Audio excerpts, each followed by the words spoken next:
তিনি শেষ কয়েকটি বাক্য বলে একেবারে আর রফিক আলা মহান বন্ধুর সাথে সাক্ষাৎ, আল্লাহ রব্বুল আলামিনের সাথে সাক্ষাতের প্রেরণায় উজ্জীবিত হয়ে দিনকে বুলন্দ করে রবিউল আউয়াল মাসের 2 তারিখে, মতান্তরে 12 তারিখে, আরও বিভিন্ন মত আছে, সোমবারে তিনি দুনিয়া থেকে বিদায় হন। প্রিয় নবী সাল্লাল্লাহু আলাইহি সাল্লামের জন্ম থেকে ওয়াফাত পর্যন্ত তার সমগ্র জীবনের পুরো বৃত্তান্ত এক নজরে জানার চেষ্টা করব ইনশাআল্লাহ তাআলা। অর্থাৎ নবী আলাইহিস সালামের জন্ম থেকে ওয়াফাত পর্যন্ত প্রতি বছরে কখন কি ঘটেছে, কখন কি কি চ্যালেঞ্জের মুখোমুখি তিনি হয়েছেন এবং কোন চ্যালেঞ্জ কিভাবে তিনি মোকাবেলা করেছেন, শুধু এক নজরে আমরা তার জীবনটাকে জানার চেষ্টা করব, যার বৃত্তান্ত বা বিস্তারিত জানবার জন্য অবশ্যই আমাদেরকে এক বা একাধিক সিরাত গ্রন্থ কিংবা কোনো সিরিজ সিরাত আলোচনা শুনতে হবে ইনশাআল্লাহ তাআলা। তার জন্মের সন সম্পর্কে নিশ্চয়ই আমরা জানি 571, মতান্তরে 570 খ্রিস্টাব্দ। এই সনে তিনি জন্মগ্রহণ করেছেন, যেই বছর হস্তি বাহিনী আক্রমণ চালানোর উদ্দেশ্যে ইয়েমেন থেকে এসেছিল মক্কায়, এবং আল্লাহ রাব্বুল আলামিন সূরা ফিলের মধ্যে যে সম্পর্কে বিস্তারিত আলোচনা করেছেন, সেই হস্তি বাহিনীর বছর অর্থাৎ আমাল ফিল যেটাকে বলা হয়, সেই বছর নবী করিম সাল্লাল্লাহু আলাইহি সাল্লাম জন্মগ্রহণ করেছেন এবং দুনিয়াত আলো তিনি দেখেছেন।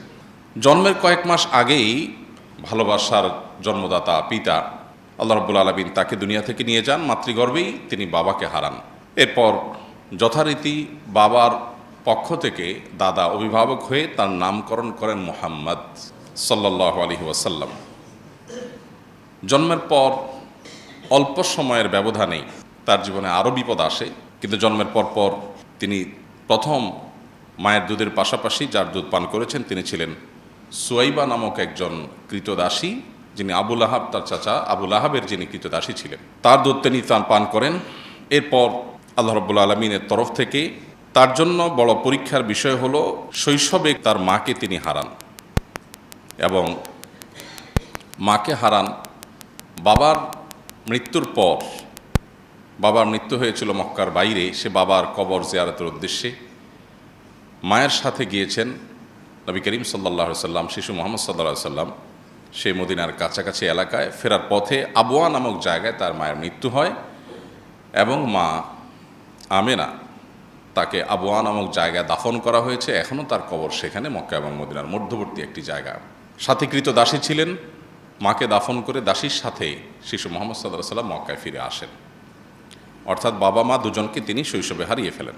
আরবের মানুষের ঐতিহ্যবাহী ফ্যামিলিগুলোর, সম্ভ্রান্ত ফ্যামিলিগুলোর একটা নিয়ম ছিল যে তারা সন্তানের দুগ্ধ দানের জন্য এবং তাদেরকে গ্রামীণ কালচার, যেখানে কোনো প্রকার সংমিশ্রণ নাই, বিশেষ করে ভাষার কোনো সংমিশ্রণ নাই, সেই জায়গায় বাচ্চাকে পাঠানো হতো ছোটোবেলায়, যাতে করে সে সেটাকে রপ্ত করতে পারে। মক্কা যেহেতু হজের স্পট হওয়ার কারণে, কাবার কারণে বিভিন্ন দেশ থেকে মানুষ আসে, বিভিন্ন ভাষাভাষী আসে, আরবের বিভিন্ন প্রান্ত থেকে আসে, একেবারে পিওর মক্কাভাষীর যে ভাষা, সেই ভাষাটার মধ্যে কিছুটা সংমিশ্রণ এখানে ঘটবার শঙ্কা আছে, এই জন্য শিশুকে বাইরে পাঠানো হতো। সব মিলিয়ে শৈশবের একটা সময় হালিমা সাদিয়া রাদিয়াল্লাহু তাআলা আনহা তার দুধ মাঝে তার কাছে তিনি বড় হন, এবং দুধ পানের পরও আরও কিছুকাল তিনি সেখানে কাটান। বয়স যখন 4, তখন তার জীবনে বক্ষ বিদীর্ণের ঘটনা ঘটে। আপনারা যারা সিরাত পড়েছেন, সিরাত গ্রন্থ পাঠ করেছেন, আপনারা জানেন নবী সাল্লাল্লাহু আলাইহি সাল্লামের জীবনে 4 মতান্তরে 2 বার তার বক্ষ বিদীর্ণের ঘটনা ঘটেছে। বক্ষ বিদীর্ণ হলো ওপেন হার্ট সার্জারি।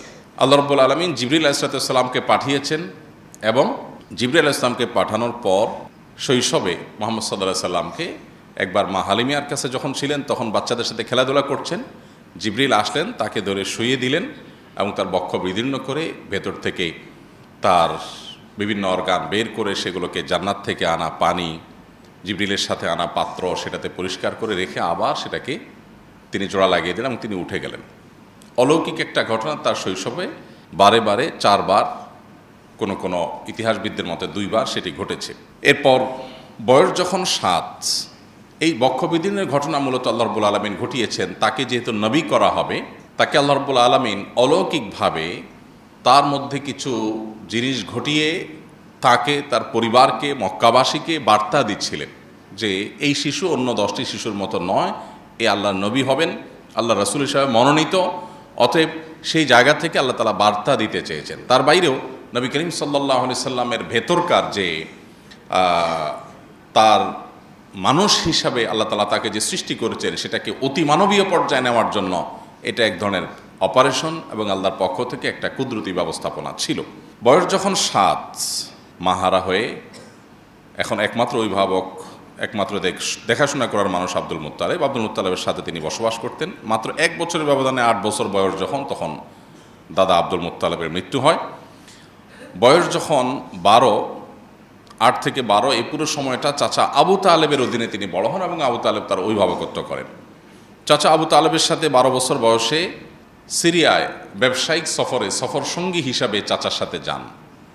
সেখানে পথে বুহাইরা নামক যে পাদ্রী ধর্মযাজক, তিনি তাকে দেখে ভবিষ্যৎবাণী করেছিলেন যে এই শিশু ভবিষ্যতে নবী এবং রাসূল হিসাবে আবির্ভাব ঘটবে, এবং তার ভিতরে সেরকম কিছু আলামত তিনি দেখতে পেয়েছেন যেগুলো তার ধর্মগ্রন্থে ইনজিলে তিনি পাঠ করেছেন। তিনি খ্রিস্টান ধর্মের যাজক ছিলেন, যে আমাদের ধর্মগ্রন্থ বলছে একজন নবী আসবেন, তার এই আলামত থাকবে, শিশুর মধ্যে তা বিদ্যমান, এবং বেশ কিছু অলৌকিকত্ব তিনি দেখে ফেলেছেন। দেখে বলেছেন যে এই শিশুকে সাবধানতার সাথে রাখতে হবে, সে নবী এবং রাসূল হিসাবে আগমন করবে, আবির্ভাব হবে। বুহাইরা নামক এই পাদ্রীর ভবিষ্যৎবাণী নিয়ে 12 বছর বয়সে নবী সাল্লাল্লাহু আলাইহি ওয়াসাল্লাম সিরিয়া থেকে মক্কায় ফিরে আসেন। এরপর তার বয়স যখন 14, 15 অথবা 20, তখন হরবুল ফুজার নামে ঐতিহাসিক একটা বড় যুদ্ধ হয়েছিল মক্কার অদূরেই। সেই হরবুল ফুজারে তিনি অংশগ্রহণ করেছেন তার চাচাদের সাথে, যদিও তিনি যুদ্ধ করেন নাই, যোদ্ধা ছিলেন না, যুদ্ধের বয়সও হয় নাই, শুধু চাচাদের সাথে গিয়েছিলেন এবং ফিরে এসেছিলেন। এটা তার জীবনের একটা অংশ। বয়স যখন 20 আনুমানিক, তখন তিনি মক্কাবাসীর ঐতিহাসিক হিলফুল ফুজুল নামক যে সংগঠন তৈরি করা হয়েছিল সেটার অংশ তিনি হয়েছেন, এবং ঐতিহাসিক হিলফুল ফুজুলের চুক্তিতে তিনি অংশগ্রহণ করেছেন, তার সঙ্গে তিনি যুক্ত হয়েছেন। হিলফুল ফুজুল সম্পর্কে আমরা নিশ্চয়ই জানি যে মক্কায় বাহির থেকে আসা, হজ এবং ওমরার উদ্দেশ্যে আসা আল্লাহর ঘরের মেহমান যারা আসতো, তাদেরকে মক্কায় কোনো দুষ্ট লোক যেন কোনোভাবে ক্ষতিগ্রস্ত না করতে পারে, কেউ যেন তাদেরকে ধোঁকা দিতে না পারে, সেজন্য সে সমস্ত মানুষদের অধিকার আদায়ের জন্য, অধিকার সংরক্ষণের জন্য হিলফুল ফুজুল নামে এই ঐতিহাসিক একটা সামাজিক চুক্তি হয়, একটি সংগঠন হয়। সেই হিলফুল ফুজুলের ঐতিহাসিক সামাজিক চুক্তিতে নবী সাল্লাল্লাহু আলাইহি সাল্লাম সংযুক্ত হন এবং তার সাথে সম্পৃক্ত হয়ে তিনি মক্কাবাসীর একটি মহৎ এবং ভালো কাজে সামিল হন। অথচ তার বয়স ছিল মাত্র তখন 20, যে বয়সে তিনি আসলে এ ধরনের গুরুগম্ভীর কাজে সংযুক্ত হওয়া তখনকার সমাজ বাস্তবতা অন্তত চিন্তাও করা যেত না। এরপর তার বয়স যখন 25 হয়, তখন তার জীবনে প্রথম বিবাহ বন্ধনে তিনি আবদ্ধ হন মা খাদিজা রাদিয়াল্লাহু তাআলা আনহার সাথে।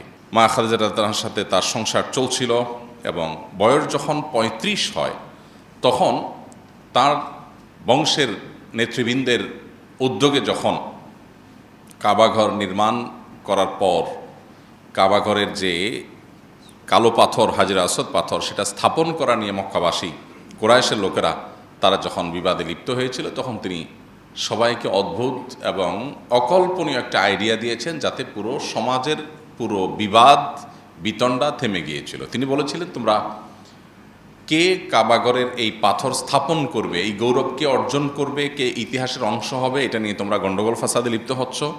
আমি তোমাদেরকে একটা আইডিয়া দিচ্ছি, তাতে তোমাদের গণ্ডগোল থাকবে না। আর সেটি হলো, একটা বড় চাদরের মাঝে পাথরটা রাখো, এরপরে চাদরটা সবাই মিলে তোমরা ধরে চাদরটা ধরে সবাই মিলে উত্তোলন করো, তাতে করে সব গোত্রের প্রধানরা তোমরা শরিক হলে এখানে এককভাবে কারো ক্রেডিট থাকলো না। এরপর নবী সাল্লাল্লাহু আলাইহি ওয়াসাল্লাম সেটাকে স্থাপন করে দিলেন, যে স্থাপন তোমরাই করেছো, আমি তোমাদের সহযোগিতা করেছি। তো এর মাধ্যমে তিনি সামাজিক বিবাদ বিতণ্ডা এটা দূর করবার জন্য ঐতিহাসিক উদ্যোগ নিয়েছিলেন।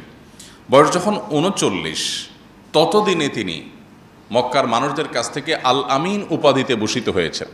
তার সততা, সত্যবাদিতা, আমানতদারিতা, এগুলোর কারণে ব্যাপকভাবে জনশ্রুতি হয়েছে এবং সবার কাছে প্রতিষ্ঠিত হয়ে গেছে তিনি আল আমিন হিসেবে। বয়স যখন 40, তখন তিনি নবুয়তের দায়িত্ব অফিসিয়ালি আল্লাহ তাআলার পক্ষ থেকে পাঠানো জিবরিলের কাছ থেকে বুঝে পান, এবং এরপর সূরা আলাকের 5টি আয়াত, ইকরা বিসমি রাব্বিকাল্লাযী খালাক, এখান থেকে নিয়ে 5টি আয়াত সর্বপ্রথম কোরআনের নাজিল হয় এবং তার জীবনের নতুন যাত্রা শুরু হয়। নবুয়তের দায়িত্ব বুঝে পাওয়ার পর এখন তাবলীগুর রিসালা বা নবুয়তের দাওয়াত দেওয়া আল্লাহর পক্ষ থেকে এটা তার উপরে আবশ্যক হয়। এরপর এবং এই ঘটনা নবুয়ত প্রাপ্তির এই ঘটনা 17ই রমাদান অথবা 8ই রবিউল আউয়াল, দুটি মত পাওয়া যায়, আরও মত রয়েছে মতান্তরে। এই 2 তারিখের কোনো একটা তারিখে প্রসিদ্ধ মত অনুযায়ী তিনি এই দায়িত্ব বুঝে পান।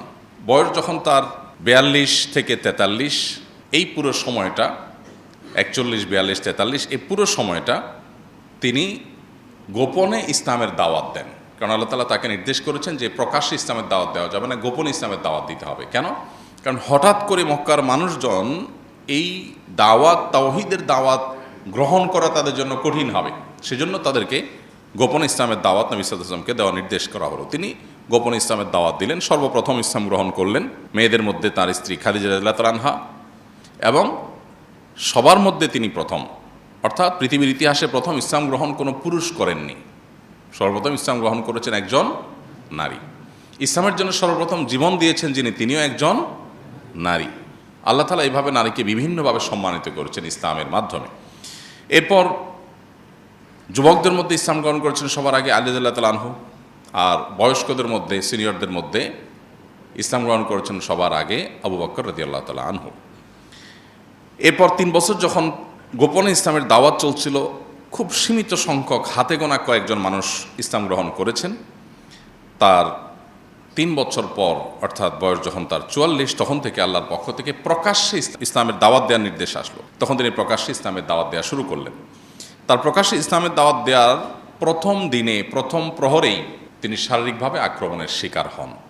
আল্লাহ তাআলা কোরআনে কারিমে যখন আয়াত নাজিল করেছেন, ওয়া আনজির আশীরাতাকাল আকরাবিন, আপনি আপনার নিকটাত্মীয় বংশের লোকদের সবাইকে সতর্ক করুন, তখন নবী করিম সাল্লাল্লাহু আলাইহি ওয়াসাল্লাম সাফা পাহাড়ের চূড়ায় উঠে সবাইকে আহ্বান করেন, সবাইকে ডাকেন এবং বলেন যে আমি পাহাড়ের উপরে আছি, তোমরা নিচে আছো। সবাইকে আগে ডেকে সমবেত করেন যে সবাই একটু একসাথে হও, অত্যন্ত গুরুত্বপূর্ণ একটা ইনফরমেশন তোমাদের জন্য আছে। সবাই দৌড়ে আসলো তার ডাক শুনে, কারণ ইতিপূর্বে তিনি কখনো এইভাবে ডাকেননি। সবাই গোত্রপ্রধানরা, নেতৃবৃন্দরা সবাই আসছে সমাজে। তিনি সবাইকে বললেন, আমি যে পাহাড়ের চূড়ায় আছি এখান থেকে আমি অনেক দূরে দেখতে পাচ্ছি, তোমরা নিচে আছো, তোমরা দেখতে পাচ্ছ না। এখন আমি যদি তোমাদেরকে বলি যে দূরে আমি যে দেখতে পাচ্ছি সেখানে শত্রু বাহিনী সশস্ত্র হয়ে তারা আসছে তোমাদের মক্কা আক্রমণ করবার জন্য, তোমরা কি আমাকে বিশ্বাস করবে? সবাই সমস্যারে বলল, হ্যাঁ, জীবনে তুমি মিথ্যা বলনি আমাদের কাছে কখনো, তোমাকে আল আমিন আমরাই উপাধি দিয়েছিলাম, এই পদক আমরাই দিয়েছিলাম সবাই মিলে, অতএব তুমি যদি বলো ডেফিনেটলি তুমি দেখেই বলবে তুমি তো মিথ্যা বলো না, সো আমরা বিশ্বাস করবো ডেফিনেটলি। তখন তিনি বললেন, তারপরে পদক্ষেপ কি হবে তোমাদের? সবাই বললেন, এরপরের পদক্ষেপ হবে আমরা এই শত্রুদের মোকাবেলার জন্য সবাই ঝাঁপিয়ে পড়ব। নবী করিম সাল্লাল্লাহু আলাইহি ওয়াসাল্লাম তখন তাদেরকে বললেন, আমি উপমাটা দিয়েছি একটা কথা বোঝাবার জন্য, সেটা হলো আল্লাহ তাআলা আমাকে জান্নাত জাহান্নাম পর্যন্ত দেখবার সুযোগ করে দিয়েছেন। ওহির মাধ্যমে আমার কাছে আল্লাহ তাআলা স্পষ্ট করে দিয়েছেন, উপস্থাপন করে দিয়েছেন জান্নাত জাহান্নাম আখিরাতের সব স্তরগুলো আমি দেখতে পাচ্ছি। আমি যেটা প্রত্যক্ষ করছি, আমি যেটা জানছি ওহির মাধ্যমে, সে বিষয়ে আমি তোমাদেরকে সতর্ক করছি, তোমরা সে জাহান্নাম থেকে বাঁচার জন্য প্রস্তুতি গ্রহণ করো। এই যে তার অভিনব বুদ্ধিদীপ্ত হিকমাপূর্ণ দাওয়া, এটা তার প্রকাশ্যে দাওয়াতের সূচনা। এর সাথে সাথে আবু লাহাব তাকে লক্ষ্য করে বলল, তাব্বান লাকা সাইরাল ইয়াউম আলিহাযা জামাআতানা, তোমার সারাটা দিন ধ্বংস হোক, তুমি কি এই কথা বলার জন্য আমাদেরকে একসাথ করছো? আমরা তো মনে করছি কোনো ডাকাত পড়েছে, বিপদ হয়েছে। এবং আবু লাহাব যে তাব্বান লাকা সাইরাল ইয়াউম বলেছেন, আরবিতে কেউ কাউকে তাব্বুন বলা এটা খুব জঘন্য কথা হিসাবে ধরা হয়, খুব বড় ধরনের আপনার শব্দ বোমা হিসাবে ধরা হয়। তাব্বান লাক, তুমি ধ্বংস হও, এরকম বদদোয়া। তো নবীজিকে যখন সে বলেছে তাব্বান লাক সাইরাল ইয়াউম, তোমার সারাদিন ধ্বংস হোক, এটা নবীজির জন্য অপমানকর ছিল।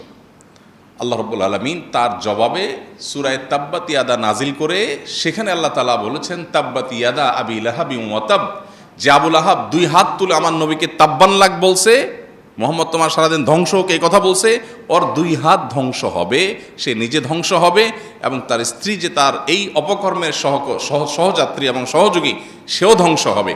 সূরা তাব্বাত ইয়াদার মাধ্যমে কিয়ামত পর্যন্ত মিলিয়ন মিলিয়ন মুসলমানরা, কোটি কোটি মুসলমানরা আবু লাহাবের নবীকে ওই কষ্ট দেওয়ার একটি বাক্যের জবাব দিয়ে যাবে। এটা হলো নবী সাল্লাল্লাহু আলাইহি ওয়াসাল্লামের মর্যাদা আল্লাহর কাছে, যে কোরআন অংশ আল্লাহ তাআলা আল্লাহকে গালি দেওয়ার বহু ঘটনা আছে, যে বহু মানুষ আল্লাহকে গালি দিয়েছে, কিন্তু তাদের প্রতিকারে বা তাদের শাস্তিস্বরূপ এরকম কোনো ব্যবস্থা আপনি কোরআনে পাবেন না। কিন্তু নবী সাল্লাল্লাহু আলাইহি ওয়াসাল্লামকে গালি দিয়েছে, এটা আল্লাহ তাআলা সহ্য করেন না। খোদ আল্লাহকে গালি দিয়েছেন, আল্লাহ সেগুলো কিয়ামতে হয়তো শাস্তি দিবেন, দুনিয়াতে অনেককে হয়তো আল্লাহ ছাড় দিয়েছেন, কিন্তু নবী সাল্লাল্লাহু আলাইহি ওয়াসাল্লামকে কেউ গালি দিয়েছে, চূড়ান্ত পরিণতি তাকে বরণ করেই তারপর দুনিয়া থেকে যেতে হয়েছে। যাই হোক, তো নবী করিম সাল্লাল্লাহু আলাইহি ওয়াসাল্লাম 44 বছর বয়সে যখন প্রকাশ্যে ইসলামের দাওয়াত শুরু করেছেন, তার পরপরই 45 বছর বয়স যখন তার নবুয়তের ৫ম বছর যেটি, সে বছর জাফর রাদিয়াল্লাহু তাআলা আনহু ইসলাম গ্রহণ করেছেন। এবং তখন মক্কার প্রকাশ্যে ইসলাম প্রচারের পর থেকে বিশেষ করে নির্যাতনের মাত্রা বেড়ে গেল, এবং যারা ইসলাম গ্রহণ করেছে দুর্বল বেলাল রাদিয়াল্লাহু তাআলা সহ সাহাবীদের প্রতি নির্মম নির্যাতন শুরু হয়ে গেল। যখন নির্যাতন শুরু হয়েছে, দুর্বল মুসলমানরা তারা আসলে মক্কায় টিকাটা কঠিন হয়ে যাচ্ছিল। তখন আল্লাহর নির্দেশে প্রথম হিজরত বা দেশ ত্যাগের নির্দেশ আসে, যেটাকে হিজরতে হাবশা বলা হয়। এখন বর্তমানে আধুনিক বিশ্বের ইথিওপিয়ার রাজধানী আদ্দিস আবাবা থেকে কয়েকশো কিলোমিটার দূরে টিগ্রে নামক একটা অঞ্চল আছে, বিভাগ আছে তাদের। সে টিগ্রে এলাকায় হাবসি ভিলেজ এখনও আছে, এবং সেখানকার যেই ব্যক্তি তাদেরকে ওয়েলকাম করেছেন, সেখানকার যে শাসক ছিলেন নাজাশি যাকে বলা হয়, সে নাজাশি বাদশাহ, তিনি ইসলাম গ্রহণ করেছেন নবীজিকে না দেখেই, তার বর্ণনা শুনেই, এবং নবী সাল্লাল্লাহু আলাইহি সাল্লাম তার মৃত্যুর সংবাদ শুনে দূরদেশ আরব থেকে তিনি তার জানাজার সালাত, গায়েবানা জানাজার সালাত আদায় করেছিলেন। এই পুরো ঘটনা, অর্থাৎ হিজরতে হাবশার ঘটনা, এটি নবী সাল্লাল্লাহু আলাইহি ওয়াসাল্লামের নবুয়তের ৫ম বছর বা তার বয়স যখন ৪৫ সে বছর ঘটে। এবং সে বছর দুইবার হিজরতের ঘটনা ঘটে। প্রথমবার হিজরতে কয়েকজন নারী পুরুষ, ১১ জন পুরুষ এবং ৫ জন নারী ছিলেন। আর দ্বিতীয় দফা হিজরতে ৮৬ জন পুরুষ এবং ১৬ জন নারী ছিলেন, এবং এদের নেতৃত্বে ছিলেন প্রথম দফাতেই জাফর রাদিয়াল্লাহু তাআলা আনহু। এবং একই বছর নির্যাতনের স্টিম রোলারে সুমাইয়া রাদিয়াল্লাহু তাআলা আনহা, একজন নারী, তিনি শাহাদাত বরণ করেন, এবং তাকে নির্মমভাবে, অত্যন্ত নৃশংসভাবে লজ্জাস্থানে বর্ষার আঘাত দিয়ে তাকে হত্যা করা হয়, তাকে খুন করা হয়, তিনি শাহাদাত বরণ করেন। ইসলামের ইতিহাসে প্রথম শহীদ যিনি জীবন দিয়েছেন তিনি সুমাইয়া রাদিয়াল্লাহু তাআলা আনহা। এরপর তার বয়স যখন ৪৬ এবং নবুয়তের ৬ষ্ঠ বছর, সেই বছর হামজা এবং ওমর রাদিয়াল্লাহু তাআলা আনহুমা দুজনে ইসলাম গ্রহণ করেন। এবং সর্বপ্রথম ওমর রাদিয়াল্লাহু তাআলা ইসলাম গ্রহণ করার পরে তিনি বললেন, আমরা যখন সত্য দ্বীনের অনুসারী, তাহলে আমরা গোপনে কেন নামাজ পড়ব, আমরা হারামে প্রকাশ্যে নামাজ পড়ব। তখন মসজিদুল হারামে প্রকাশ্যে তার নেতৃত্বে নামাজ পড়া শুরু হয়। বয়স যখন তার ৪৭ এবং নবুয়তের ৭ম বছর, তখন তার উপর এবং মুসলমানদের উপর নেমে আসে নির্যাতনের সবচেয়ে বড় স্টিম রোলার, যেটাকে অবরোধের সময় বলা হয়।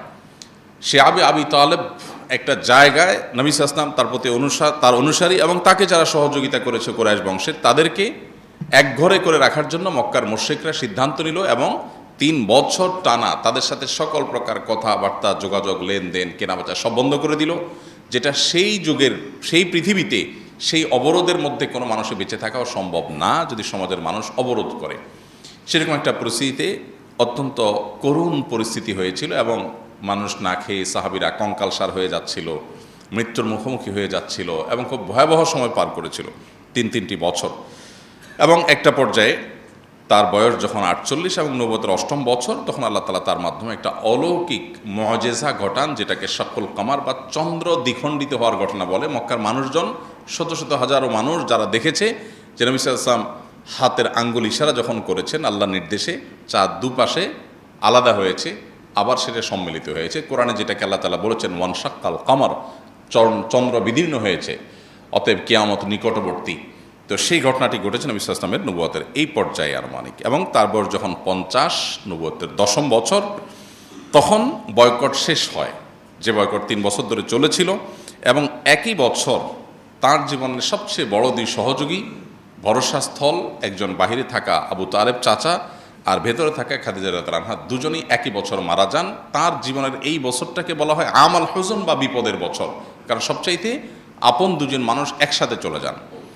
এবং এই যে আল্লাহ তাআলা তার নবীকে পরীক্ষা করেছেন, এটা আল্লাহ তাআলার হেকমাপূর্ণ সিদ্ধান্ত যে তার নবীকে তিনি স্ট্রং করবেন, মজবুত করবেন বড় কোনো কাজের জন্য, একের পর এক বাধা, পরীক্ষা, চ্যালেঞ্জ তাকে পার করে সামনে যেতে হয়েছে।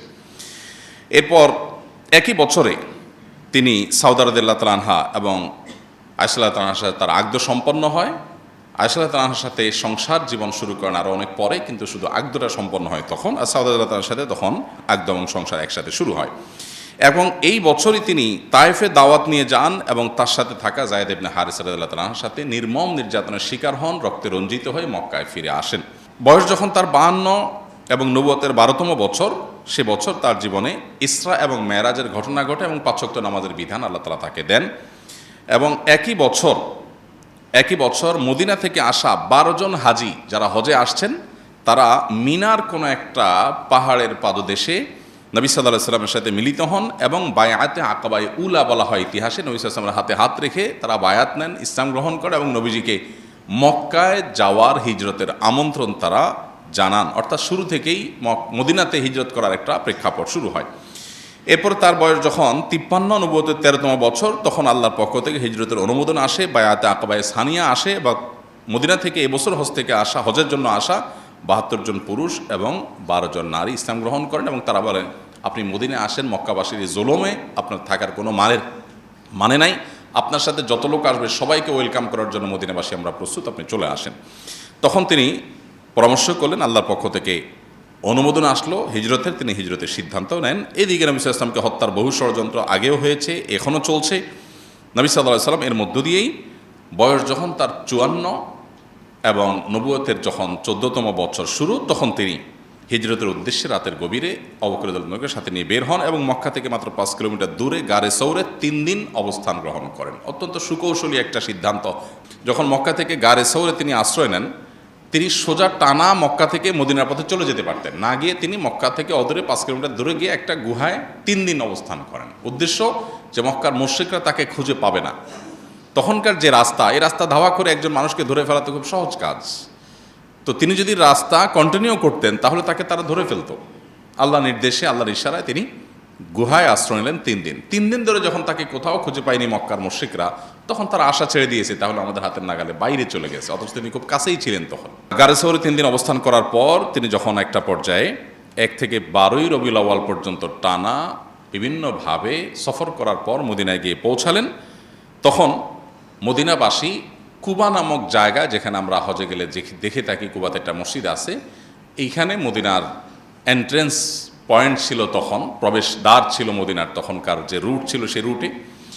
এই জায়গায় শত শত মানুষ, যুবক, বৃদ্ধ, বিভিন্ন বয়সের শিশু সবাই একত্র হয়ে নবী সাল্লাল্লাহু আলাইহি ওয়াসাল্লামকে ওয়েলকাম করেন এবং তলা আল বদরু আলাইনা ওয়াক্তাবাত মিনহাল বুদুরু, এই যে ঐতিহাসিক যে তাদের কবিতার মাধ্যমে নবী সাল্লাল্লাহু আলাইহি ওয়াসাল্লামকে ওয়েলকাম করানো, সেটা তারা করেছে। এরপর তিনি মসজিদে মদিনায় ঢোকার পর তার বয়স যখন 54, নবুয়তের 14তম বছর এবং হিজরতের প্রথম বছর, এই বছরে তিনি মদিনায় ঢুকে প্রথম মসজিদে কুবা নির্মাণ করলেন। এরপরে পাশে আরেকটা মসজিদ তৈরি করলেন, এটা মসজিদে জুমা, এবং একই বছর মসজিদে নববী তৈরি করলেন। এবং ঐতিহাসিক মদিনা সনদ ইয়াহুদীদের সাথে এই বছরই তিনি সম্পাদন করেন। আজান একামতের বিধিবিধান এই বছরই শুরু হয় এবং এই বছরই সালমান ফারসি রাদিয়াল্লাহু তাআলা আনহু ইসলাম গ্রহণ করেন। অনেকগুলো ঘটনাবহুল বছর ছিল এটি। তার বয়স যখন 55 এবং হিজরতের 2য় বছর, এই বছরে কেবলা পরিবর্তনের বিধান আসলো। তিনি যখন মক্কা থেকে মদিনা আসছেন, তখন তিনি মদিনা থেকে তিনি বাইতুল মাকদিসের দিকে নামাজ পড়তেন। তারপর আল্লাহ নির্দেশ করলেন যে আপনি কাবার দিকে ফিরে নামাজ পড়ুন। আপনারা মদিনা যারা যান, 2 কেবলার মসজিদ সম্পর্কে জানেন। সেখানে আল্লাহর বিধান আসার সাথে সাথে সাহাবীরা নামাজের মধ্যেই কেবলা পরিবর্তন করে, এই জন্য এটাকে 2 কেবলার মসজিদ বলা হয়। যে একই নামাজে 2টা কেবলা তারা মেনটেন করেছেন। প্রথমে কিছু নামাজ পড়েছেন বাইতুল মুকাদ্দাসের দিকে, এরপরে যখন নামাজের রত অবস্থায় কেউ একজন এসে সংবাদ দিল যে মুহাম্মদ সাল্লাল্লাহু আলাইহি ওয়াসাল্লাম এর প্রতি আল্লাহ তাআলা নতুন বিধান জারি করেছেন, মক্কার দিকে কাবার দিকে ফিরে নামাজ পড়তে হবে, তখন তারা নামাজের মধ্যেই চেঞ্জ হয়ে যান। এই জন্য এটাকে 2 কেবলার মসজিদ বলা হয়। আমরা যারা মদিনায় যাই তারা অনেকেই সেটা দেখার জন্য যাই। তো এই ঘটনা ঘটে শাবান মাসে নবী সাল্লাল্লাহু আলাইহি ওয়াসাল্লামের হিজরতের 2য় বছর এবং তার বয়স যখন 55, নবুয়তের বয়স যখন 15। এরপর একই বছর 17 রমাদান ইসলামের ইতিহাসের প্রথম বড় সম্মুখ সমর বদর যুদ্ধ সংগঠিত হয়েছে এবং প্রথম বড় বিশাল বিজয়, অলৌকিকভাবে 313 জন মানুষ অনেকটা অস্ত্রশস্ত্র ছাড়াই পুরো বিশাল বড় শক্তি পরাশক্তির বিরুদ্ধে আল্লাহ তাআলা তাদেরকে অলৌকিক বিজয় দিয়েছে। এটা হলো মুসলমানদের অগ্রযাত্রার জন্য অনেক বড় একটা প্রেরণা ছিল আল্লাহর তরফ থেকে। এই বছরই অর্থাৎ 2য় হিজরিতেই রমজানের রোজা ফরজ করা হয়েছে এবং এই বছরই সর্বপ্রথম ঈদুল ফিতর আদায় করেছেন, ঈদুল আজহা আদায় করেছেন মুসলমানরা। এবং এই বছরই অনেকগুলো বিধিবিধান নাজিল হয়েছে, যেমন কোরবানির বিধান নাজিল হয়েছে, তারপরে ফিতরার বিধান নাজিল হয়েছে, জাকাতের বিধান নাজিল হয়েছে এবং এবছরই ফাতিমা রাদিয়াল্লাহু তাআলা আনহার সাথে আলী রাদিয়াল্লাহু তাআলা আনহুর বিবাহ সম্পাদন হয়। নবুয়তের বয়স যখন 56, নবী সাল্লাল্লাহু আলাইহি ওয়াসাল্লামের বয়স যখন 56, নবুয়তের বয়স যখন 16 এবং হিজরতের 3য় বর্ষ যখন, সে বছর নবী সাল্লাল্লাহু আলাইহি ওয়াসাল্লামের সামনে আসে ওহুদের যুদ্ধ। 7ই শাওয়াল ওহুদের যুদ্ধ সংগঠিত হয়। সেখানে 70 জন সাহাবী শাহাদাত বরণ করেন। হানজালা রাদিয়াল্লাহু তাআলা আনহু, হামজা রাদিয়াল্লাহু তাআলা আনহু, প্রসিদ্ধ সাহাবীদেরকে নবী সাল্লাল্লাহু আলাইহি ওয়াসাল্লাম হারান এবং স্বয়ং নবী সাল্লাল্লাহু আলাইহি ওয়াসাল্লামের দাঁত ভেঙে তিনি রক্তাক্ত হন এবং তার কয়েক জায়গায় ইনজুরি হয়। তিনি মারা গেছেন মর্মে কাফেররা প্রপাগান্ডা ছড়িয়েছিল, আল্লাহ তাআলা তাকে হেফাজত করেছেন এবং নবী সাল্লাল্লাহু আলাইহি ওয়াসাল্লাম একটা কথা থেকে সামান্য একটু সরে যাওয়ার কারণে কঠিন পরিণতির মুখোমুখি তখন সাহাবীদেরকে হতে হয়েছে, যেটা আমাদের জন্য বিরাট শিক্ষা যে তার কথার বাইরে গেলে আমাদের জন্য অকল্যাণ নিশ্চিত আছে।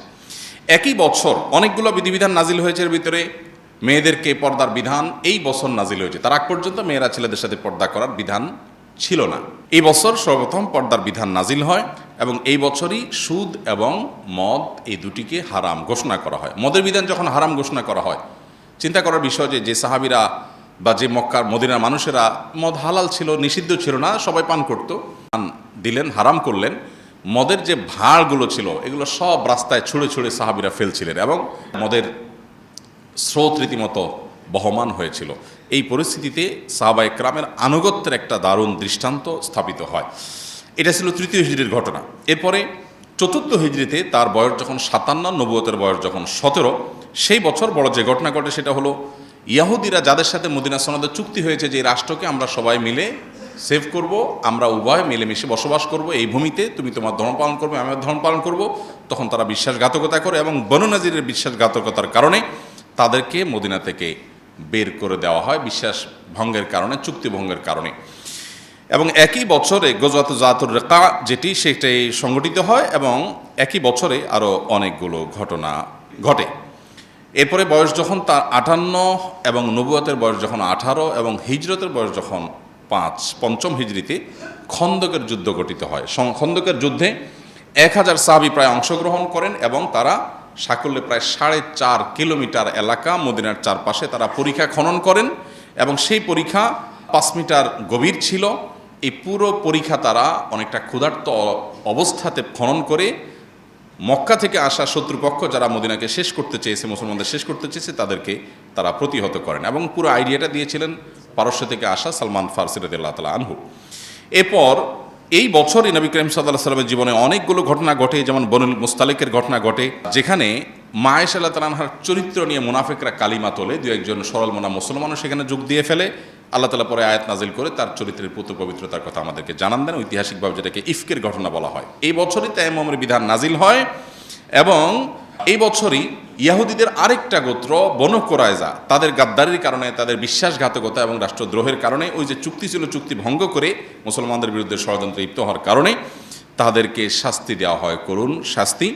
এর পরের বছর হিজরি 6ষ্ঠ বছরে নবী সাল্লাল্লাহু আলাইহি ওয়াসাল্লামের বয়স যখন 59 এবং তার নবুয়তের বয়স যখন 19, সেই বছরের যে ঘটনাগুলো সেগুলোর মধ্যে থেকে ছিল ঐতিহাসিক হুদাইবিয়ার চুক্তি। নবী সাল্লাল্লাহু আলাইহি ওয়াসাল্লাম স্বপ্নে দেখেছেন তিনি ওমরা করছেন, 1400 সাহাবীকে সাথে নিয়ে রওনা দিলেন, অনেকটা অস্ত্রশস্ত্র ছাড়া ওমরার উদ্দেশ্যে ইহরাম পরে। কিন্তু হুদাইবিয়া নামক জায়গা যাওয়ার পরে মক্কার মুশরিকরা বাধা দিল যে আমরা ঢুকতে দিব না।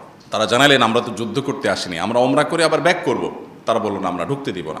নবী সাল্লাল্লাহু আলাইহি ওয়াসাল্লাম বাড়াবাড়ি না করে তাদের সাথে ঐতিহাসিক চুক্তি করলেন, যেটার নাম হুদাইবিয়া চুক্তি। যে চুক্তি বাহ্যিকভাবে মনে হয় সব মুসলমানদের বিরুদ্ধে, কিন্তু এই চুক্তি মুসলমানদেরকে মূলত অগ্রগতির দিকে নিয়ে গিয়েছিল। এই ঐতিহাসিক হুদাইবিয়া চুক্তি 10 বছরের জন্য সংগঠিত হয়েছিল এবং এটি হয়েছিল 1 জিলকয়দা 6 হিজরিতে। এবং এই বছরের পর থেকে নবী সাল্লাল্লাহু আলাইহি ওয়াসাল্লাম বিভিন্ন রাজা বাদশাদের কাছে, যেমন হেরাক্লিয়াস, খসরু, তারপরে মুকাওকিস, বড় বড় যে সমস্ত শাসকরা পৃথিবীর, তাদের কাছে চিঠি লিখে ইসলামের দাওয়াত তাদেরকে দিয়েছেন। তাদের কেউ গ্রহণ করেছে আর কেউ হঠকারিতা করেছে। যারা হঠকারিতা করেছে তাদেরকে নির্মম পরিণতির মুখোমুখি আল্লাহ করেছেন। তার বয়স যখন 60, নবুয়তের বয়স যখন 7, তখন তিনি ঐতিহাসিক খায়বার বিজয় করেছেন, ইয়াহুদীদের বিশাল বড় দুর্গের এলাকা। এবং একই বছর আগের বছরের ওমরা হুদাইবিয়া চুক্তি অনুযায়ী পরবর্তী সাহাবীদেরকে নিয়ে কাজা করেছেন, ওমরাতুল কাজা। এবছরে সাফিয়া মাইমুনা রাদিয়াল্লাহু তাআলার সাথে বিয়ে হয়েছে। তার বয়স যখন 61, নবুয়তের বয়স যখন 21 এবং হিজরত যখন অষ্টম হিজরি সন যখন অষ্টম হিজরিতে, তখন তিনি ঐতিহাসিক মক্কা বিজয়ের সুযোগ এবং নিয়ামত লাভ করেন। রমজান মাসে অনেকটা রক্তপাতহীনভাবে সারা জীবন যারা কষ্ট দিয়েছে তাদেরকে সাধারণ ক্ষমা করে তিনি মক্কা বিজয় করেন। এবং একই বছর হুনাইনের যুদ্ধে সাহাবীদের সংখ্যা অনেক বেশি ছিল, কিছুটা আত্মপ্রসাদ চলে এসেছে। কোরআনে আল্লাহ উল্লেখ করেছেন সাময়িকভাবে আল্লাহ তাআলা এক ধরনের সাহাবীদেরকে এক ধরনের পরাজয়ের স্বাদ দিয়ে আবার আল্লাহ তাআলা নবী সাল্লাল্লাহু আলাইহি ওয়াসাল্লামের নেতৃত্বে মুহূর্তের মধ্যে তাদেরকে বিজয় দেন এবং বিপুল পরিমাণ যুদ্ধ লব্ধ সম্পদ তারা আহরণ করেন। এরপর তায়েফ অবরোধ করেন এবং সেখান থেকে প্রচুর পরিমাণ সম্পদ আহরণ করেন এবং একটা অপশক্তিকে দমন করেন নবী সাল্লাল্লাহু আলাইহি ওয়াসাল্লাম। হিজরির নবম বর্ষে তার বয়স যখন ৬২, মৃত্যুর মাত্র এক বছর আগে, তখন ঐতিহাসিক তাবুক যুদ্ধ এটা তিনি নেতৃত্ব দেন এবং রোমানদের বিরুদ্ধে মূলত এটি বিশাল বড় বাহিনী হয়েছে, কিন্তু এখানে কোনো সংঘাত হয়নি। সংঘাতের আগেই, সংঘাত ছাড়াই মুসলমানদেরকে আল্লাহ বিজয় দিয়ে দিয়েছেন এবং তাদের মনে ভয় ঢুকিয়ে দিয়েছেন। তারা ভয়ে সব পালিয়ে ছত্রভঙ্গ হয়ে চলে গেছে। মুসলমানরা কোনো রক্তপাত ছাড়াই বিজয় লাভ করে ফিরে এসেছেন। এরপরে মুনাফিকদের চরিত্র এই বছর প্রকাশ হয়েছে এবং বিদায় হজের প্রস্তুতি এবং বিদায় হজের বিধিবিধান এই বছর নাজিল হয়। তার বয়স যখন ৬৩, জীবনের শেষ বছর এবং হিজরতের ১০ম বছর, সে বছর তিনি ঐতিহাসিক বিদায় হজের খুতবা, যেটা ঐতিহাসিকভাবে আজও মানব ইতিহাসের কাছে রোল মডেল, সেই খুতবায় তিনি মানবাধিকার, নারী অধিকার, শ্রমিকদের অধিকার, বিভিন্ন বিষয়ে মানুষকে সচেতন করে তিনি ঐতিহাসিক খুতবা দেন, যেটা আজও গোটা পৃথিবীতে চর্চা হয়। ১৫০০ বছর আগের খুতবা যেন আজকের জন্য জাজ্জল্যমান এবং শাশ্বত। এবং এই বছর এবং ওই দিনই আল-ইয়াউমা আকমালতু লাকুম দীনাকুম এই আয়াত নাজিল হয় যে আজকে তোমাদের দিনকে পরিপূর্ণ করে দেওয়া হলো। এবং এরপর নবী সাল্লাল্লাহু আলাইহি ওয়াসাল্লাম এই হজের পরেই যখন মদিনায় আসেন, পর থেকে তিনি অসুস্থ হয়ে গেলেন, মদিনায় গিয়ে পরিপূর্ণ অসুস্থ হলেন। এই অসুস্থতাই আস্তে আস্তে তাকে মৃত্যুর দিকে নিয়ে গেল এবং এরপর তিনি আর সুস্থ হলেন না। আস্তে আস্তে আস্তে ধীরে ধীরে তিনি দুর্বল হতে থাকলেন। একটা পর্যায়ে যখন জীবনের শেষ মুহূর্ত, তিনি বারবার আয়েশা রাদিয়াল্লাহু তাআলার কক্ষে ছিলেন এবং বারবার সেন্সলেস হয়ে যাচ্ছিলেন। যখন তার সেন্সলেস হয়ে যাচ্ছিলেন, তাকে উজু করানো হলো, মুখে পানি দেওয়া হলো, ঠান্ডা পানি দেওয়া হলে তিনি একটু হুঁশ আসে নামাজ পড়ার জন্য, কিন্তু আবার বেহুশ হয়ে যান, আবার হুঁশ আসে বহুত কষ্টে, আবার বেহুশ হয়ে যান। এভাবে কয়েক দফা হয়েছে। একটা পর্যায়ে তিনি কোনো রকম নামাজ পড়তে পারলেন। তারপরে তার জীবনের একেবারে শেষ অন্তিম মুহূর্ত যখন, তখন তিনি তার আম্মা জান আয়েশা তার কক্ষে ছিলেন, দেখতে পেলেন যে আম্মা জান আয়েশার একজন ভাই প্রবেশ করেছে কক্ষে, তার হাতে মেসওয়াক। তিনি ইশারা দিলেন, তখন জবান বন্ধ হয়ে গেছে, ইশারা দিলেন যে এই মেসওয়াকটা আমাকে দেওয়া যাবে কিনা। মেসওয়াকটা দেওয়া হলো। তখন খাজা আয়েশা রাদিয়াল্লাহু তাআলা মেসওয়াকটা চাবিয়ে দিলেন, কারণ নবী সাল্লাল্লাহু আলাইহি ওয়াসাল্লামের তখন দাঁত দিয়ে চাবানোর শক্তি ছিল না। নবী সাল্লাল্লাহু আলাইহি ওয়াসাল্লাম তখন মেসওয়াক করলেন। মেসওয়াক করতে করতে তিনি শেষ কয়েকটি বাক্য বলে একবারে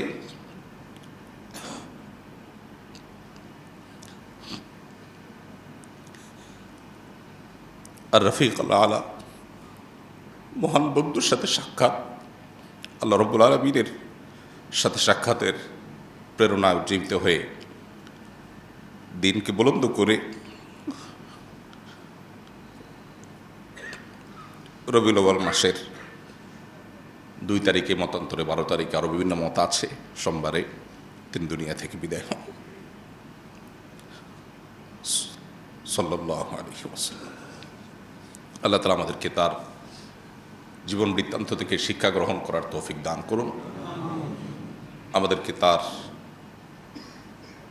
জীবন দর্শনকে পরিপূর্ণভাবে অনুসরণ করার তৌফিক দান করুন। তার জীবনে আমাদের জন্য যে অনুপম আদর্শ রয়েছে, বারবার কোরআনে আমাদেরকে সাবধান করা হয়েছে, আমাদের মুক্তির একমাত্র পথ তার অনুসরণ, অনুকরণ, এছাড়া কোনো পথ আমাদের সামনে খোলা নেই। অতএব মুসলমান হিসাবে নবী সাল্লাল্লাহু আলাইহি ওয়াসাল্লামের সম্পূর্ণ আদর্শকে, তার জীবনকে আমরা অনুসরণ, অনুকরণ করার চেষ্টা করব। সেটাই হবে প্রকৃত সার্থকতা আমাদের। আল্লাহ তাআলা আমাদের সবার প্রতি সেই তৌফিক আল্লাহ তাআলা আমাদের সবাইকে দান করুন এবং তিনি যে কষ্ট করেছেন, পরিশ্রম করেছেন, সারা জীবন যে ত্যাগ তিতিক্ষা করেছেন এই উম্মতের জন্য, আল্লাহ তাআলা আমাদের সবার তরফ থেকে তাকে সর্বোত্তম বিনিময় দান করুন। শান্তির বারিধারা আল্লাহ তাআলা তার প্রতি বর্ষণ করুন। আস-সুন্নাহ ফাউন্ডেশন, উম্মার স্বার্থে সুন্নাহর সাথে।